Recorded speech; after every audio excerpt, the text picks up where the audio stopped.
师给3分计算 ，Stephen Hicks 最后在第3节尾声的压哨大号3分球，中距离跳投，这球裁判老师给3分计算 ，Stephen Hicks 最后在第3节尾声的压哨大号3分球，哈哈。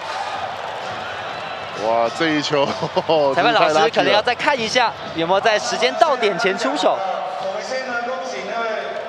哇，刚才那个球在空中飞的时候，感觉时间瞬间暂停下来了，感觉就像灌篮高手，投一个球可以画1集的感觉。对，当球还在空中飞的时候，就回想到过去练球的时候。裁判老师给球计算，打完前3节，目前是78比67。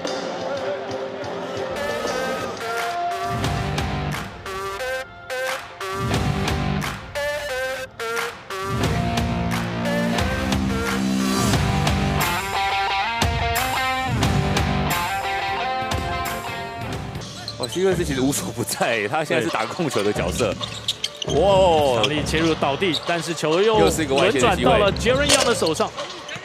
哇，希克斯好像看起来蛮疼痛的。嗯，哇，哦，他打球真的很拼，很拼的。切入时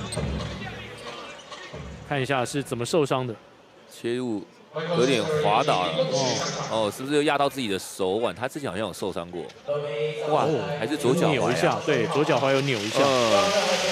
但是踩到地板啊，他没有踩到其他的选手。对，牙齿掉了吗？他的头、下巴是撞到地板了。哦，哇，天哪！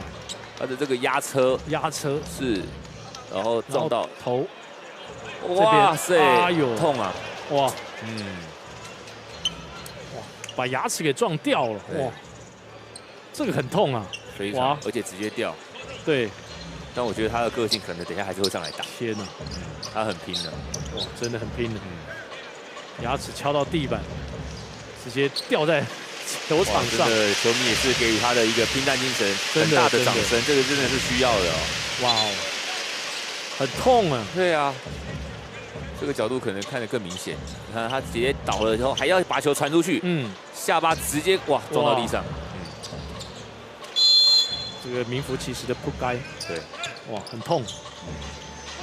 再带一步之后，外线力道大 ，Hicks 直接空中破进，也可以没有3分，他还是2分最可爱。对，表现不错之后呢，这个组合好像就是用这样的一个洋将来对抗勇士。Stephen Hicks，外线一把握，对。